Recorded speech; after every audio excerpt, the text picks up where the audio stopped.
It's Clay Cummings from Hangar 11, and you are watching Pi Records. Hey everybody, my guest today is Clay from Hangar 11 in Oklahoma, surf rock band. How are you, Clay? Oh, I'm doing amazing. How about yourself?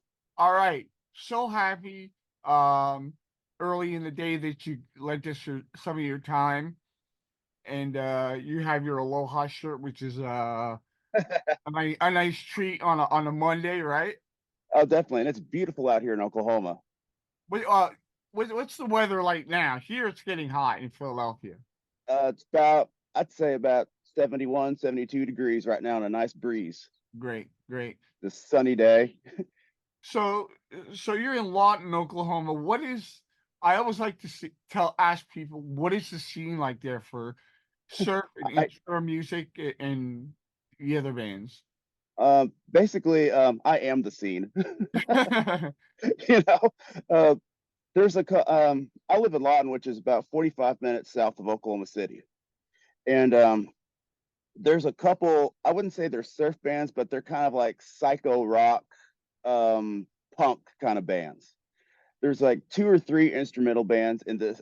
I've looked around in this state, and they're kind of very underground. The only other one that might be even considered, and they're more of kind of like a Joe Satriani, Steve Vai kind of band, and Oh yeah. they're formed by the members of Hinder. Okay. So basically and I know all of them. They're good guys. Basically, Hinder decided when they're not on tour, they want to do instrumental music, and so they have this little band. They show up in little dirty bars and play there every now and then. Nice. But that's the closest thing that is around here. So you were saying something about the trouble with landlocked states. Yeah, basically, the problem with it is around here, nobody really understands what surf music even is, since they're not from California or Florida or New York or stuff, because those are kind of more the heavier. Because obviously, they're coastal states. Most people don't around here don't understand. Of course, you got to understand Oklahoma as a state. A lot of farmers and a lot of industry workers are here. Some school teachers and stuff like that. Not a lot of coastal, people don't really understand surf. So when you say, hey, I'm in a surf band, the first thing you're going to hear is, oh, you mean like the Beach Boys, and so it's like, It's that. no, not It's really. that. Yeah. It's gotten so bad around here. It's almost a joke. Yeah. Good I example. when people ask me what I do, I said I have a podcast, and they say, "Oh, what's it about?" And I say, "Well, surf music, surf guitar." And they're like, "What's that?" And I'm like, I just kind of go, "Well," because even if I explain it, they're so young they don't get it. Exactly. And even the older people around here don't really understand. A good example was I was playing a punk bar in Oklahoma City about a couple months ago, and we're setting up, we're getting ready, and the bartender it's a little big mom and pop kind of bar, and bartender was one who booked us, and this old guy walks in and he says, hey, what's this band that's playing? He's like, oh, it's a surf band. He goes, like the Beach Boys? The guy just kind of sits there and looks at me. I'm standing right there laughing my butt off, and he's just sitting there and he just shakes his head and he goes, no. That's all he says is no. Guy goes, Right. oh, okay. Well, just walks off. Like the only similarity would be the drum beat, right? Yeah, that'd be about it. I always tell people, I said, well, think more like the Ventures, Yeah. and then you start getting light bulbs come off. They're like, oh, okay, all right. But unless I say that, they have no idea. And then usually when we start playing, you get a bunch of confused looks at first. Then eventually, people start digging it after a while, and they're like, "Oh, okay, I see what you guys are trying to do. That's kind of neat." Yeah, yeah. Yeah, try to hold your camera a little bit more still. I'm so sorry. I'm holding this on my knees. Oh, sorry. Um, so tell me, you have a single out on Bandcamp, which there's a link in the description. Tell me a Yep. little bit about your single. It's real kind of like medium paced, uh, Yeah. traditional surf. It's really good and really well recorded. Tell me a Oh, well, little thank you. about it. Yeah, yeah. That actually, when I recorded that was in actually our drummer's house. I bought one of those Roland mobile studio things. I just hooked that up to my computer and just and basically mic'd everything up and pressed record. That was it, and then took Wow. it to my house and then mixed it and threw it on there. And that was when we tried to do very traditional. When we first started this group, we wanted to be very traditional, ventures, safaris kind of band. And we did that for a little bit. And, we got a lot of people out there who wanted to do this. Then after a while, Man or Astro Man came through Oklahoma City and I went to go see them. And after I went to go see them, I came back and I went to that band. I said, okay, we're changing gears right now. And they said, what do you mean? I said, we're instead of going more traditional, I said, we're going to go a lot harder and we're going to go a lot faster.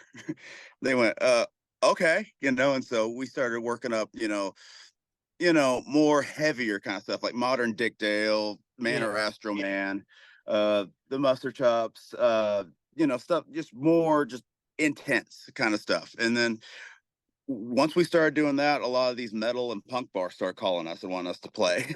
Oh wow. So and so we've been doing that just on the side, because all of us in our band we're in other bands as well. Of course. You know, so like our other bands kind of take 90% of our time, and then we'll do this on the side. Oh, okay. So, You know, well, if you're giving this 10%, it's obviously a passion, or you wouldn't make any time for it. Tell me how you got together and you were all in these other bands, and you go like, man, I really got an itch to play surf. yeah. Basically, how the band formed was one day because we're all in a basically a classic country song. So Johnny Cash, Merle Haggard, Waylon Jennings, things like that. Well, we were playing this and we were doing it for about 8 months, just straight on every Friday and Saturday doing country stuff. And to understand, all of us in the band, except our singer, are old school rockers, classic rock, metal, punk backgrounds. And it's not clicking with it. I mean, we like doing it, obviously the money's good and we're playing a lot, but it's just you kind of turn your brain off when you do it. And we're kind of wanting to go, we want to do something a little bit faster, a little bit more intense. And I just went up to everybody and I said, hey, let's play some old school 60s surf music. And of course, a lot of them kind of gave me, kind of the questionable look like, what are you talking about? And so I just said, hold on a second. I just got out my phone and I just showed them some old school Dick Dale stuff. And they went, oh, that's kind of cool. I said, yeah. I said, let's do this. I said, just, get out there every now and then, play 30, 45 minutes of this, and then, go home. They go, hey, it beats this country stuff. Let's go. And it's been going strong ever since. Nice, nice. Yeah. So, Hangar 11. I know it could be Hangar 18 adjacent, but tell me what the band title means. Basically, Hangar 11 is basically last year I went to the Kennedy Space Center, and I just basically, all the rockets. I saw the, spaceship Atlantis, all the cool stuff that's out there, all the stuff you see, going to NASA and everything. And just, I don't know, because before I left, I was trying to find a band name and just understand all of the hangars, all the spaceships in that place are in hangars, and there's 10 hangars in there. And so I just saw, Hangar 11. That's kind of where the idea got. And then the monkey thing came from our logo came from the idea of, Yeah, the first person in space was a monkey. So yeah, that's where that came from. gotcha, gotcha. Nice. Yeah. Um, so this is going to air sometime in July. Tell me where the band is going to be at that time and what your plans are going forward. In July, what we're planning on doing is we're trying to put on there's a place in Norman, and it's kind of like it's an old computer shop, and they've turned it into a punk bar basically. What we're going to do is we're going to try to put on like a 3 surf band show, along with like, showing like, like old school, James Dean kind of movies on the side, and then have a car cruise all throughout the day. And that's our big thing, our plan in July. It might go into August, but we're trying to go for July, kind of like the last of summer blast kind of thing, right before school starts back and everything. And so that's kind of the concept right now, is the big show that we're trying to put on. And before then, like in June, we're going to put on like maybe 2 or 3, little bitty small, just show up, play 30 minutes and leave kind of shows. Oh, So nothing big, but that's the big idea right now. it's nice to, like, rather than, write, record, play, throw Yeah. something a little different in there to make it more exciting for you in the Oh, audience. definitely. Yeah. Yeah, And that's kind of our thing is our whole band concept is if it's not fun, walk, leave, yeah, if you don't like doing this, then we'll find somebody else. We don't want you to do this because your heart's not going to be in it. exactly, exactly. Yeah. So, before we leave, I want to give you an opportunity to say anything you want, and maybe touch upon something that you wanted to talk about that I didn't ask about.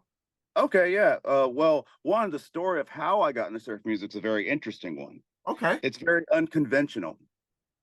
See, when I was about 12, 13 years old, my folks used to take me to Disneyland every year. I mean, I'm talking every year. Every summer, we'd get in the car and we'd go down to Disneyland. Well, when I was about 13 years old, I think California Adventure had just opened. And so we're at California Adventure, brand new theme park. It's crystal clear. It's pretty out there, and that's back when, the whole thing was all about California and it had like, the entrance there. And we're just walking around and all of a sudden I hear Walk Don't Run playing. I'm like, what in the world is this? All of a sudden here comes I think about a 42 Woody wagon, bright purple, just comes in there pulling a surf band. And I'm like, what in the world is this? And my dad's smiling. He goes, that's Walk Don't Run. I'm like, okay. So they start playing Walk Don't Run, Wipeout, Miserloo. I mean, just all the old classics. And I'm just sitting here, never heard this music a day in my life going, what in the world is this? And they do their show and they end it. I'm like, okay, that's probably one of the coolest things I've ever seen. So later on, we go to a pizza restaurant, which is not far from there, and they're playing the same music again. So I'm sitting there going, Wow. okay, there's something else. There's something going on here. So after that, we go home and I start looking up who Dick Dale is. I start looking up who the Ventures are. I start buying surf albums left and right. I spent more money on surf albums that year than I pretty much have spent my whole lifetime. And I just started learning about bands and left and right. Then we go back to California the following year and I just start talking to people and they say, well, if you're like that, you need to meet Dick Dale. I didn't even know he was still alive. I went, wait, he's still alive? Like, oh yeah, he plays at Huntington Beach all the time. You need to go down there. So one day we take off and we go down to Huntington Beach. And I got to meet Dick Dale. I got to hang out with him. I got to meet Lana. I got to meet Jimmy. I knew, I still am pen pals with Lana and Jimmy to this day, Awesome. and so it's really cool. And I got to see, and Dick Dale played in Dallas many times, and I got to go down there and hang out with him, talk to him, and we became a really good friends, over the many years. And so that's kind of how. And then after that, meeting him and talking to him, seeing his show for all those times, I got to finally, you know, I decided, I want to do this, like you're doing it, And so, and he told me one day, we're sitting down talking. He says, hey, if you want to do this, you have my blessing. Go ahead and do it. He Ah, said, honestly, he said, there needs to be more surf music in Oklahoma. yep, yep. And I said, okay, then, and so that's always been the driving force behind it. It's just been, every time I play, I think of, I'm doing this for you, kind of deal. That's really And cool, And man. then also on our set, we always take about the last four songs of our set as a complete tribute to Dick Dale. We do it exactly the way, like if you went to go see a Dick Dale concert, exactly the way he used to, I mean, I even have a Dick Dale strap that he signed, and he actually, signed a bunch of times and helped customize and everything. And it's the closest thing to his original one as you can get. That You is know, same so cool. same string brand, everything. So What I gauge? always think, What gauge did he use? keys. What Uh, gauge? oh, gauge like 16 to I think a 60 was what he first started. I remember, and then I remember talking to him later, and he said he started getting weak, and so he moved that 60 to a 58. Oh, okay. You know, It's not even that much. it really isn't. He says I'm getting weak, and I'm like, dude, 58. That's still you're not too bad. Yeah, right. You know, All right, he man. Well, went down. you have a great day. That was an incredible story, and Hey, thank you. that's why when you go to places like Huntington Beach, Yeah, Orange County, down yeah, in LA, the home of surf music, yeah. you can see these guys walking down the street Oh yeah. to the gig with their guitar case, and you could just say like, "Hey," and they'll stop and just chat with you for a bit. Exactly. Like I'll never forget one time I was in Huntington Beach and there's this band called I forgot what they were called, but it was just but some guys just getting up there and they're talking, they're playing some old school surf music, and I find out a minute later the guitar player is Paul Johnson. you Damn. know, and I was sitting there and then my dad didn't even know who he was. And he sat there and he's like, well, here's our song, Mr. Moto. And they played that. And my dad goes, I know that song. So we ended up going talking and we found out that he's the guy who wrote it. Wow, And dang. and that was before he got sick and all that. Yeah. That's been like 2013, 2014 back then, but still, it was really just like Dick Dale, just really nice person to talk to, really cool, really made an impression on me. And so Awesome. that's another reason why I love this style of music is because all the people who are associated with it are some of the nicest people I've ever met in my life. You Yep. know, Yep. I yeah, agree 100%. yeah, So, because oh, I'm sorry. Go ahead. I was saying like I've been part of like the rock and country world before this and with the especially with the country crowd it's hit or miss on a personality wise. You'll get guys who are super cool, but then you also get guys who pretty much think they're George Strait himself. Uh, So it's kind of hit or miss. Where surf music, I've never once met one person who honestly thinks they're a big deal. yeah, You yeah, know, that's right. Yeah. yeah, exactly. Everyone's super humble and shoot, I got to go hang out with the Ventures one time and they're still hauling all their gear. They set their stuff up, they plug in, they play, and then when they're done they tear it all back down. There's no road crew, there's nothing. They are the road crew. you Awesome. know and to me that has got to be the most humble thing in the world, to Yeah. go see a professional band like that and they're still to this day hauling all their gear and setting it all up. Crazy. Yeah, Well, I want to thank you so much, Clay. It was wonderful meeting you and talking to you. And good luck this summer. And I hope your ideas inspire other people to start surf bands. I hope the same, and I hope I'm looking forward to this summer. We're gonna have a really good one.